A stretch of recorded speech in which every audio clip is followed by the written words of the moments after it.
Hola amantes de la historia, estoy aquí en el Templo San Pedro San Pablo, o también conocido como el Museo de las Constituciones. Y en este museo podemos encontrar toda la historia de las constituciones. Desde la Constitución de Cádiz, también conocida como la Pepa, la Constitución también de Apatzingán, que esta estuvo precedida por Sentimientos de la Nación, de José María Morelos y Pavón, y a su vez Elementos Rescatados, de Ignacio López Rayón, que también tiene un documento llamado Los Elementos Constitucionales.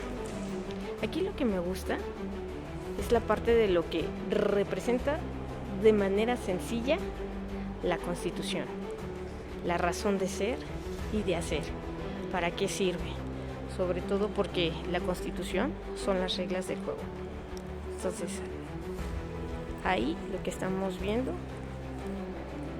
es lo que representa una Constitución, que es íntegra y establece y organiza y constituye las normas, y además de que es una referencia pública permanente y reconoce la realidad de una sociedad y refleja sus aspiraciones.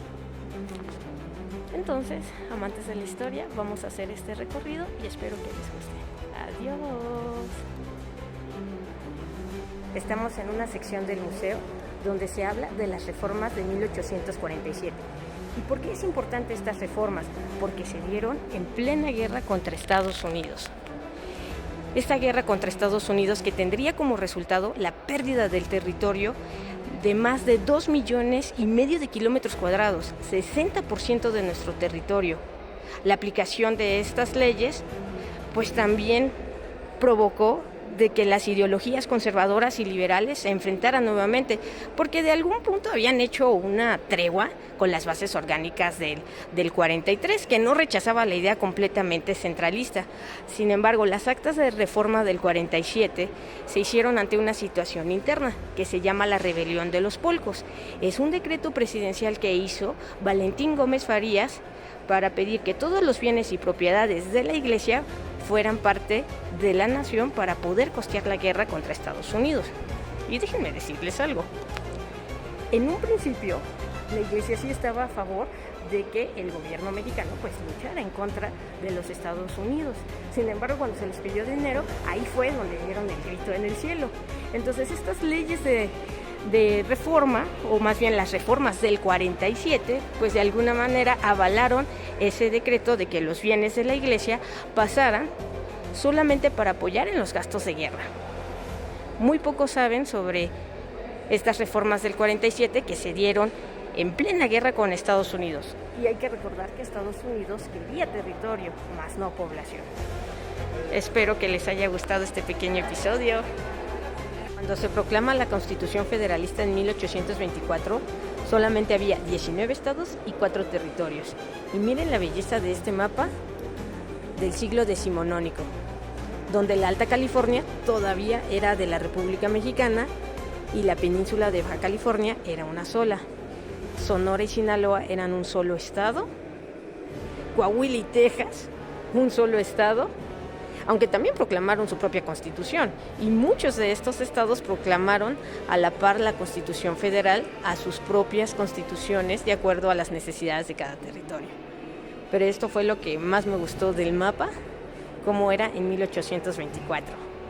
Esta mampara es verdaderamente una riqueza informativa, porque hace 200 años las primeras constituciones estatales precisaron condiciones para reconocer a las personas como ciudadanos con derechos y obligaciones. Algunas de ellas eran nacer o habitar en su territorio y haber sido fiel a la independencia nacional, pero también establecieron las formas de cómo perder esa ciudadanía. Y fíjense cómo se podía perder la ciudadanía: ser sirviente doméstico, ser procesado criminalmente, bueno, esa se entiende, hasta incluso de manera legal, pero por no saber leer y escribir, o incluso por no tener un domicilio, empleo ni modo honesto de vivir, así como la ebriedad consuetudinaria, bueno, esa también podría ser considerada, y conducta viciada o de vagancia. Hoy en día, estos elementos ya no son considerados para perder la ciudadanía, sin embargo pueden tener sanciones muy graves. Pero este es el mapa del siglo XIX, porque solamente había 19 estados federados. Y en algunas partes hasta tienen toda la simbología de la ebriedad consuetudinaria, por ejemplo en Chihuahua o en Guanajuato, en Michoacán, y casi en todo lo que se puede ver es el ser procesado criminalmente, desde la parte sur de la República Mexicana hasta la parte norte. Y bueno, y esto también tiene que ver por el número de habitantes que había en cada uno de los estados. Si se fijan en Coahuila y Texas, que estaba poco habitado, pues solamente tiene 3 simbolitos: el no tener un modo honesto de vivir, ser procesado criminalmente y no saber leer y escribir. Pero en otras partes, donde el territorio ya era más congestionado, pues sí se tiene ahora sí que el de la vagancia, el de la ebriedad, el de ser procesado criminalmente y hasta ser sirviente doméstico, como en el caso de Chihuahua. Esto es parte también de lo que uno aprende de las constituciones, porque pensamos que la Constitución Federal tiene que ser una réplica en todas las entidades federativas, y no, y cada quien puede tener un propio estilo y sobre todo las necesidades de cada estado.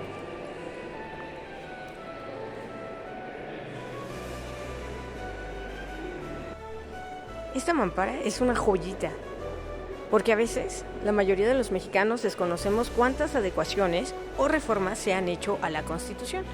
Y aquí tenemos los ajustes o los cambios desde Álvaro Obregón, pasando por Plutarco Elías Calles, y así siguiendo la cronología de presidentes, que a lo mejor la que nos llama más la atención es desde Carlos Salinas de Gortari, con 55 modificaciones, con Cedillo se dieron 78, luego ahí las que sobresalen serían la de Calderón con 110, la de Peña Nieto con 156 y la de Obrador con 96.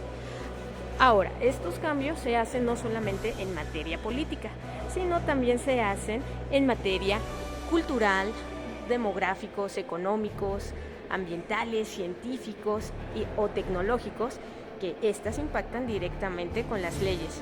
Y México ha tenido una mayor participación en el ámbito internacional y esto ha propiciado también adecuaciones a los artículos. La verdad es que es un museo donde pueden aprender muchísimo sobre la parte legal de nuestro bello México.